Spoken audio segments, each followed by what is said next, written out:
Bienvenue sur la chaîne Parlons e-bike. Pour tous ceux qui ne me connaissent pas et qui ne connaissent pas cette chaîne, vous êtes au bon endroit. C'est une chaîne qui va parler de vélo électrique principalement, quelles que soient les utilités, le VTT, le vélo de ville, le vélo de route, le VTC et j'en passe. Actuellement, pour le moment sur ma chaîne, j'ai présenté beaucoup de VTT, mais ne vous inquiétez pas, par la suite, dans les prochaines vidéos de présentation, on aura vraiment toutes les catégories de vélos. Pour ceux qui ne me connaissent pas, je me présente rapidement. Je m'appelle Théo, j'ai 27 ans et je suis responsable d'un magasin de vélos.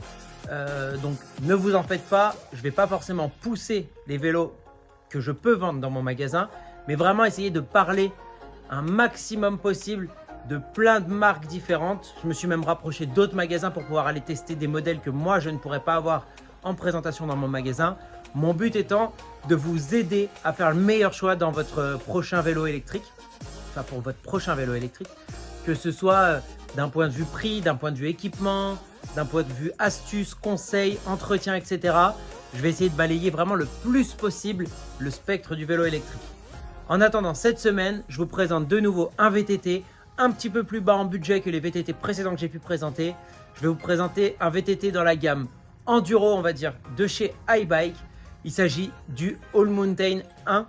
Donc, on passe tout de suite à la présentation du vélo. C'est parti!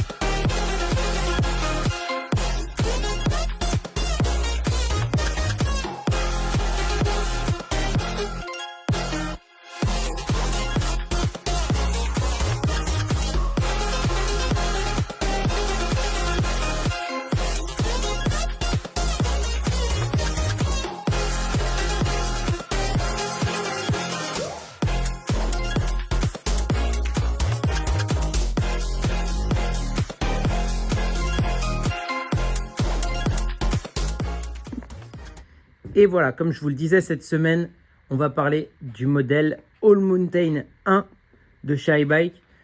Donc vraiment l'entrée de gamme, entre guillemets, si je peux dire, du segment All Mountain, enfin de la gamme All Mountain. Donc voilà, le modèle 2022 en gris anthracite avec des petits rappels bleu turquoise sur les bases arrière. C'est vrai que il a une peinture qui est beaucoup plus sympa que les années précédentes. Il n'a pas pour autant changé de look, hein. Le cadre, la forme reste la même.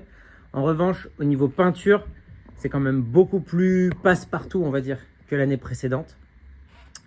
Sur ce modèle, comme je vous l'ai dit en présentation, on est sur un enduro, entre guillemets, premier prix, si je puis dire. Je mets des gros guillemets parce qu'on est quand même sur un budget assez élevé. J'y reviendrai par la suite.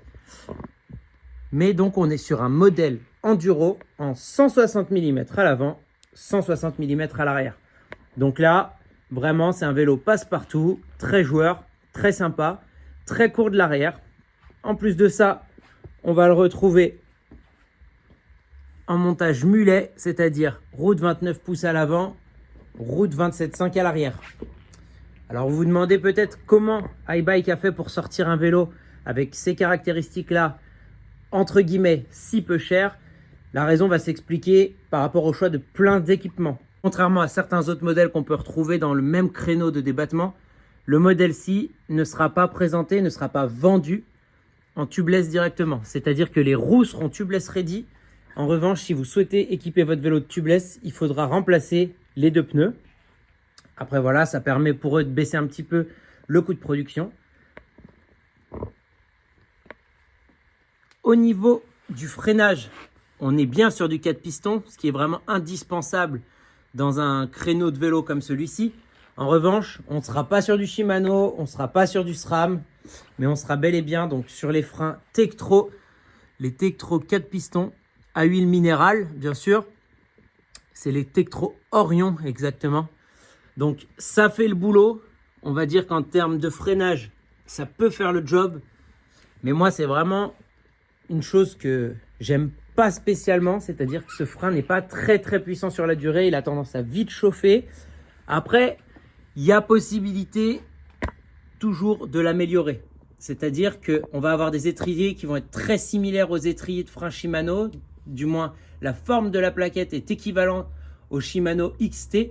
4 pistons. Donc on va très vite et très facilement pouvoir venir y installer des plaquettes éventuellement ventilées. Le deuxième point qui va faire que le prix est un peu plus bas que d'autres modèles dans le créneau, ça va être au niveau de la transmission. Donc on est sur du Shimano Deore, mais non pas 12 vitesses comme on aurait pu le voir sur d'autres modèles, mais bel et bien 11 vitesses. Alors 11 vitesses, c'est amplement suffisant pour un modèle de ce gabarit-là, sachant qu'on va avoir vraiment un très bon étagement quand même de cassette, qui sera quasiment similaire, si ce n'est pas similaire exactement, à un étagement 12 vitesses. En revanche, voilà, vous aurez une vitesse en moins, donc forcément les coûts de production sont un peu moins élevés. Vous allez donc bien sûr avoir le dérailleur Shimano Deore à l'arrière, qui va être matché avec la manette 11 vitesses, le shifter 11 vitesses Shimano Deore, ici, qu'on va trouver. D'un point de vue poste de pilotage, c'est correct. On va être sur un cintre de 780 de large en monte d'origine, donc ça c'est vraiment très correct. On va retrouver le petit display Yamaha, donc forcément, qui dit vélo un peu moins cher, dit aussi motorisation un petit peu moins chère.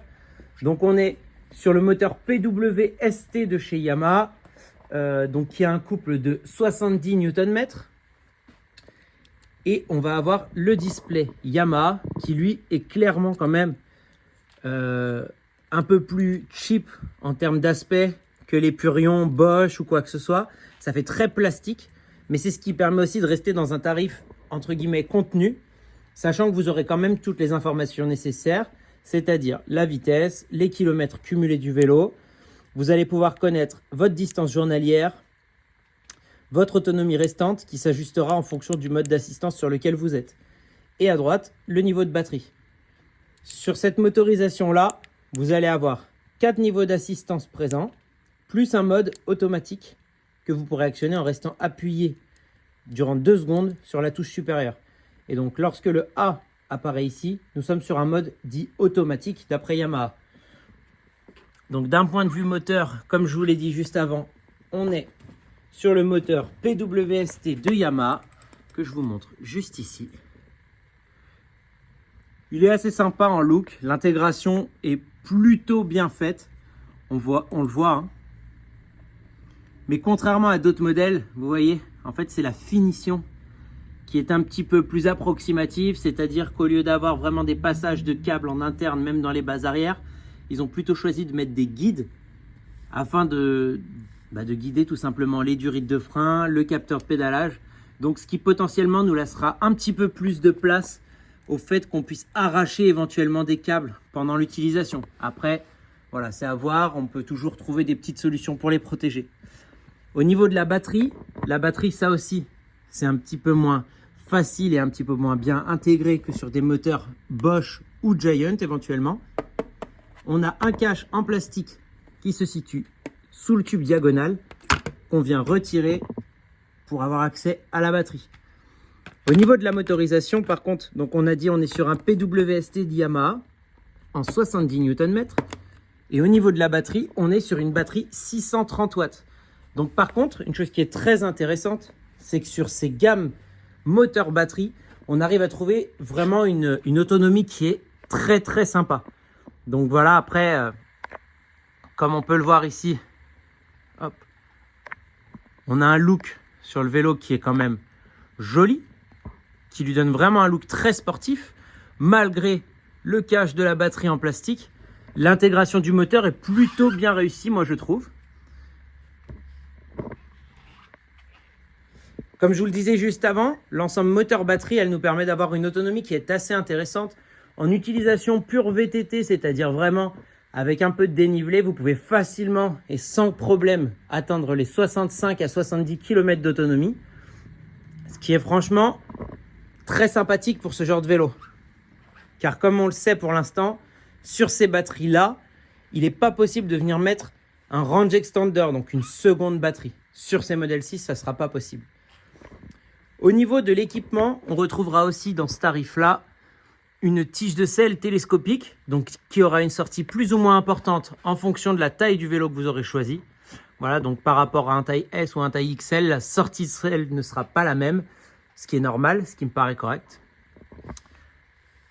On peut voir ici aussi, au niveau esthétique, qu'ils sont venus mettre un petit protège-chaîne qui a vraiment été rajouté et presque on dirait qu'il a été pensé après avoir créé le vélo. Mais bon, au moins ça fait le boulot. Le vélo, il est protégé d'origine, c'est toujours ça. À voir ce que ça donne dans le temps parce qu'on peut voir qu'en fait, ça peut se décoller. Mais bon, moi, je pense qu'au moins, ils ont fait l'effort de mettre quelque chose pour protéger la base arrière d'origine. Au niveau des suspensions, là, c'est là que ça se gâte un petit peu, même si on reste sur quelque chose de correct. Mais afin vraiment de tirer encore une fois les prix vers le bas, entre guillemets, ils sont allés se fournir en suspension au niveau de l'amortisseur chez Suntour, donc avec un Edge Plus, une version un petit peu améliorée pour l'électrique avec une chambre un petit peu plus conséquente, ce qui permettra d'avoir des volumes d'huile un petit peu plus importants, sur lequel on retrouvera toujours les 3 réglages, c'est-à-dire l'air, donc la pression qu'on va vouloir mettre dans son amortisseur, la molette qui va nous permettre d'avoir l'amortisseur soit ouvert, soit fermé, et la molette de rebond qui, elle, nous permettra de pouvoir quand même régler, comme on le souhaite, notre amortisseur. Au point de vue de la fourche à l'avant, on est sur une RockShox 35. Donc sur ce modèle-ci, c'est une 35 Silver, donc sur laquelle vous aurez uniquement un réglage de compression et un réglage pareil de pression d'air. C'est vraiment le minimum qu'ils pouvaient mettre sur ce vélo-là, parce qu'on va quand même avoir un vélo qui est censé ramasser un petit peu quand même dans les dénivelés et dans le cassant. Après voilà, ça on le sait forcément, on ne sera pas sur une Fox 36 ou sur une Fox 38, mais bon, ça a le mérite d'être là et c'est ce qui leur permet de sortir un vélo aussi dans un tarif un peu contenu. Après moi, en termes de look, je le trouve quand même assez sympa. N'hésitez pas à me dire en commentaire vous ce que vous en pensez. J'aime bien, je sais qu'il y en a qui n'aiment pas du tout cette cassure présente sur le top tube des iBike. Moi, je trouve que ça ne me gêne pas, ça lui donne un look un peu agressif, un peu sportif. Et pour en avoir déjà testé un, pas le All Mountain 1, mais une gamme un peu supérieure, après la forme et la géométrie du cadre restent plus ou moins la même, j'ai trouvé ce vélo vraiment très joueur. Et si je peux vous donner un petit conseil, il faut bien se renseigner en magasin, bien essayer d'aller voir un vélo disponible en magasin pour tester la taille. Parce que ça taille d'une façon assez étrange. On va avoir des selles qui vont avoir tendance à être très hautes, mais un cadre qui va être très court. Donc en fait, moi en faisant 1m83, je suis bien à la fois sur le taille L, mais je suis aussi très bien sur le taille M. La seule chose, c'est que sur le taille M, j'ai tendance à avoir les genoux très proches du guidon quand je pédale. Par contre, quand ça va être sur les portions descendantes et un peu plus marrantes, eh ben, j'aurais tendance à avoir un vélo beaucoup plus joueur. Et moi, c'est ce qui me convient le mieux. C'est pour ça, n'hésitez pas à aller en magasin pour essayer de monter sur un modèle. Parce qu'en plus de ça, vu qu'on a la roue arrière en 27 et la roue avant en 29, on a un petit peu une sensation et une géométrie qu'on n'a pas l'habitude d'avoir sur un vélo. Du moins pas sur tous les vélos. Donc c'est bien important de pouvoir aller le tester afin d'être sûr que vous preniez la bonne taille. Après, en termes de finition, comme je le disais tout à l'heure, il livre avec des petits clips qui permettent quand même de guider un minimum les gaines. Bon, ça, après, c'est vraiment des détails esthétiques. Mais tout mis bout à bout permet d'arriver sur un vélo qui est au tarif de 4 500 €. Donc, certes, on est sur des budgets quand même assez élevés. Mais pour un vélo en 160 mm de débattement, on reste dans des tarifs vraiment assez contenus quand on compare par exemple à des modèles comme le Reign, qui peuvent être un équivalent chez Giant, où là, on sera sur des tarifs qui seront jamais en dessous des 5 500 €. Après, voilà, il y a plus de 1 000 € de différence. Pour une capacité de batterie similaire, un moteur certes un petit peu moins coupleux, mais qui peut totalement faire le job lorsque vous allez aller faire vos sorties. J'essaierai en commentaire d'en avoir un, de répondre à tous vos commentaires, pardon, et d'en avoir un en test le plus rapidement possible aussi. Là, tout simplement, mes vidéos de test ne sont pas encore sorties, car j'ai commandé tout le matériel qu'il fallait pour pouvoir faire des vidéos de qualité. J'attends juste la réception du matériel pour pouvoir par la suite, justement, aller vous faire des tests et pouvoir commenter en direct mon test. Je vous remontre un petit peu au niveau de la suspension. Donc on voit, en fait, on a l'amortisseur avec cette pièce-ci qui est une seule et même pièce, qui permet de venir faire pivoter justement la base arrière et de comprimer l'amortisseur. On voit ici aussi qu'on a le petit port de charge pour la batterie. Alors ça par contre, c'est dommage. C'est-à-dire que leur cache, il y a une chance sur deux de le perdre. Ils ne mettent pas de petit cordon qui peut le retenir. Mais bon, ça c'est à savoir. Il faut y faire attention dès le début. C'est pas très pratique à remettre. Hop, voilà. Donc là, comme je vous le dis, je vous le redis encore une fois, on est sur un All Mountain 1, donc qui est vraiment l'entrée de gamme de la gamme All Mountain. Donc une gamme qui va vraiment pouvoir se décliner en plusieurs exemplaires, notamment comme sur le modèle un peu plus haut de gamme ici, qu'on voit qui lui sera tout en cadre carbone et passera sur des équipements un peu plus supérieurs en termes de suspension, de freinage, etc. Mais on y reviendra un jour. Je vous ferai une petite vidéo sur ce vélo-là aussi.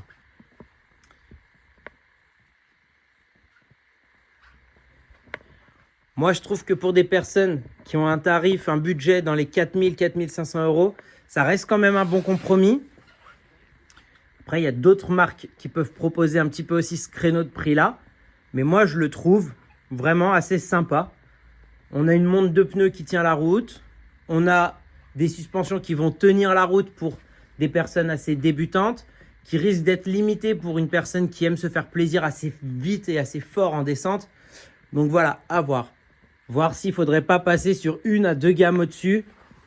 La gamme éventuellement d'All Mountain 3 qui proposera une suspension un petit peu plus dimensionnée.